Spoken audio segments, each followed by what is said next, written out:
देश के chief justice B R. Gavai ने प्रोटोकॉल वाले मामले में बड़प्पन दिखाते हुए मुद्दे को अब आगे न बढ़ाने की अपील की है। महाराष्ट्र प्रोटोकॉल विवाद पर गवई ने कहा, एक तुच्छ मुद्दे को अधिक नहीं बढ़ाना चाहिए, इसे लेकर खेद व्यक्त कर दिया गया। ये मामला अब बंद है, सभी से इस मुद्दे को शांत करने का आग्रह है। दरअसल सुप्रीम कोर्ट की ओर से जारी प्रेस नोट में जोर देकर कहा गया कि इस तरह के छोटे मामलों पर अनावश्यक विवाद से बचना चाहिए। दरअसल महाराष्ट्र के मूल निवासी न्यायमूर्ति गवई रविवार को सार्वजनिक कार्यक्रम में शामिल होने के लिए मुंबई पहुंचे थे। कार्यक्रम में मुख्य सचिव, पुलिस महानिदेशक और मुंबई पुलिस आयुक्त सहित राज्य के प्रमुख अधिकारी अनुपस्थित रहे, जिसकी काफी आलोचना हुई। गौरतलब है कि प्रोटोकॉल फॉलो न होने के मुद्दे की मीडिया पर जोर शोर से चर्चा होने लगी।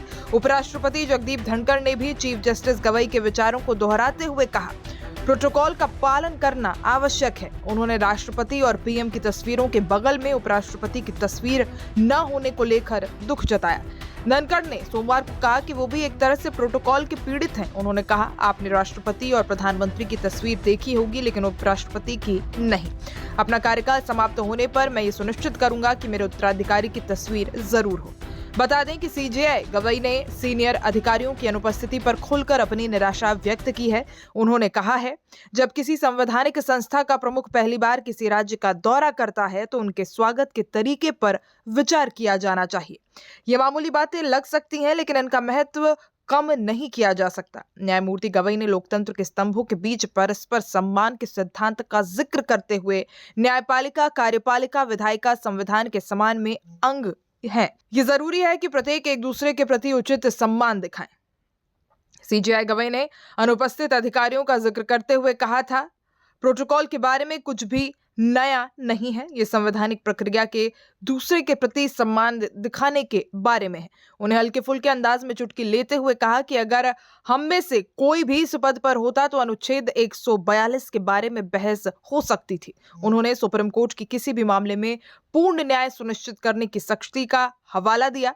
मुख्य न्यायाधीश की टिप्पणी के बाद महाराष्ट्र के मुख्य सचिव, डीजीपी और मुंबई पुलिस आयुक्त बाद में चैत्य भूमि की यात्रा के दौरान जस्टिस गवई से मिलने गए थे। इसके अलावा कांग्रेस ने प्रोटोकॉल के मुद्दे को सीजेआई के दलित होने से जोड़ा था और सरकार पर निशाना साधा। कांग्रेस प्रवक्ता उदित राज ने तो इस मामले को सीजेआई दलित होने से जोड़ दिया। उन्होंने कहा कि चीफ जस्टिस दलित हैं, इसलिए ऐसा किया गया है। महाराष्ट्र में ये प्रोग्राम था, आप कैसे उनकी इस नाराजगी को देखते हैं? उन्होंने चीफ सेक्रेटरी, डीजीपी, तमाम लोगों पर जो है अपनी टिप्पणी की, क्या आपकी क्या प्रतिक्रिया है? महाराष्ट्र गोवा बार एसोसिएशन ने उनका अभिनंदन का कार्यक्रम रखा था और गवई जी महाराष्ट्र के रहने वाले हैं और सीजेआई बनने के बाद पहले बार गए थे, लेकिन उनको प्रोटोकॉल नहीं मिला। और गवई जी लगातार ये कह रहे हैं कि संविधान के 3 अंग हैं, कार्यपालिका, न्यायपालिका, विधायिका। न्यायपालिका के हेड सीजेआई होता है। सीजेआई के प्रोटोकॉल के लिए चीफ सेक्रेटरी और डीजी पुलिस गायब थे। दलित इनको पछता नहीं, क्योंकि वहां की सरकार बीजेपी की है, तो बीजेपी कब दलित को बर्दाश्त करती है?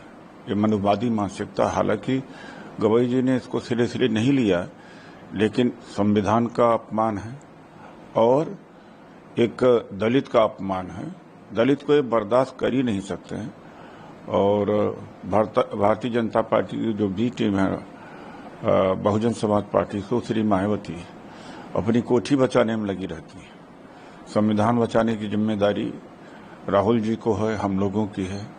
इस पर धावा नहीं बोलेंगी, लेकिन मायावती जी हमेशा सबसे पहले कांग्रेस के ऊपर हमला और हल्के से अंत में बीजेपी के, ताकि उनके कार्यकर्ता उनके साथ बने रहें।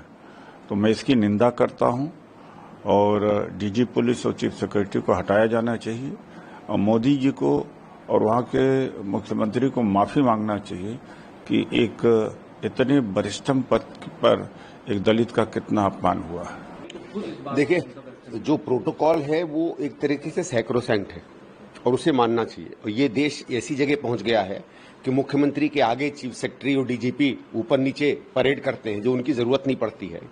कभी कभी तो मैंने ऐसे देखा है कि ये लोग ऐसे काम करते हैं जैसे ऑलमोस्ट पर्सनल कोई स्टाफ में हो मुख्यमंत्री के, और जब चीफ जस्टिस की बात आती है तो वहां जाते नहीं है। ये बड़ा दुर्भाग्य की बात हो रही है कि जो हमारी प्रशासनिक व्यवस्थाएं हैं वो अपने आप को केवल राजनीतिक एजेंट और राजनीतिक नौकर मानने लगी हैं। उनका जो पहला शब्द है कि वो सिविल सर्वेंट है, वो जनता के सर्वेंट हैं और संविधान से बताए हुए तौर तरीकों पर उन्हें चलना चाहिए। ये जो बात हमारे प्रशासनिक अधिकारी चाहे पुलिस में हो, चाहे आईएएस में हो, चाहे और संस्थाओं में जो भूलने लगे हैं, ये बहुत दुर्भाग्य की बात है। मैंने पिछले 25-30 साल से इस तरीके का राजनीतिकरण जो ब्यूरोक्रेसी का हो रहा है उसे बहुत दुख से देखा है। गौरतलब है कि महाराष्ट्र से आने वाले मुख्य न्यायाधीश गवई केजी बालाकृष्णन के बाद भारतीय न्यायपालिका का नेतृत्व करने वाले दूसरे दलित हैं। इस पूरे बवाल के बीच आपको ये भी बता दें कि इस मौके पर chief justice of India BR Gavai की भी मां मौजूद रहीं। उन्होंने मीडिया के सामने अपनी खुशी जाहिर की। अच्छा लग रहा है आपको? ये तो कोई भी माँ को अच्छा ही लगेगा ना। माँ तो वही अपेक्षा करती है ना कि अपना बेटा बड़ा हो और उसको रिस्पेक्ट मिले और उसके हाथ से देश के बहुत अच्छे काम हो, ये हर एक माँ बाप की इच्छा रहती है। तो मेरी है। कार्यकाल बेहद ही कम समय का है, लेकिन उम्मीद करती हैं कि जितना भी समय उनके पास है देश को एक अच्छा जजमेंट जो है वो देखने को मिलेगा। श्योर, बिल्कुल होगा ही वो। अभी इससे पहले भी जो पद पे वो था उसी को उसने न्याय दिया और अच्छे जो कि निर्णय लिए हैं। ये मेरे से तो आप लोगों को ज्यादा मालूम है क्योंकि पत्रकार में वो आया हुआ है। मेरे से आपको ज्यादा मालूम है। आपकी आंखों में आंसू थे जब आज गवई साहब के बारे में सब लोग बोल रहे थे, आपकी आंखों में आंसू थे? आंसू इसके लिए आए थे, वो दुख के और आनंद के दोनों थे। आनंद इसके लिए है कि बेटा सबसे बड़े पद पे गया और थोड़ा आपकी याद आ गई तो थोड़ा दुख होगा। वो दुख और सुख मिश्रित अश्रु थे वो, क्योंकि सावेरी इस टाइम रहते थे तो आपको बहुत आनंद आता था, क्योंकि जस्टिस साहब के जजमेंट में साहब का ज्यादा योगदान है। एक अंतिम सवाल, सर ने नाराजगी व्यक्त सर ने नाराजगी व्यक्त की है कि सीपी मुंबई सीपी उनको मिलने नहीं है, उसके बारे में क्या कहेंगे?